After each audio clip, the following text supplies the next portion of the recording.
have for sale unit here. So, ito ay Geely Sport SA 2023 model. So, ayan. Tingnan natin siya. So, ayan siya. Super fresh.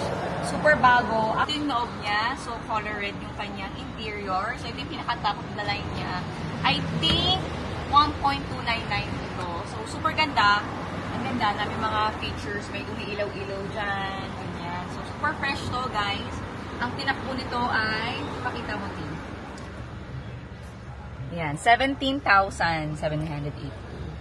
So, kasi ito yung usually kong ginagamit pag lumalabas ako, pag gumigaming ako, kasi sakto lang yung size niya sa akin. Pero actually, kahit sa family of 3, for me, okay na siya. Pero pag nilagyan ko kasi ng car seat to, medyo masikip na, kaya mas prefer ko pa rin mag-SUV. So, may natuwa ako sa performance niya kasi, wala, ang ganda niya.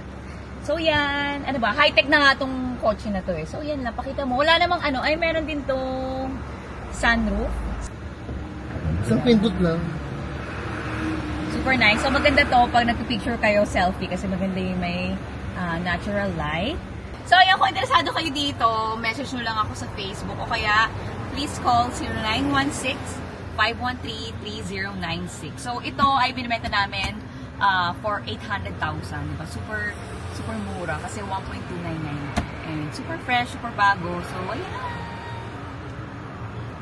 Actually, parang ayoko mo. Kasi bagay sa akin ito. Ang dami nitong features, pero lagay ko na lang kasi hindi naman ako talaga car vlogger. So, yan. Thank you guys for watching.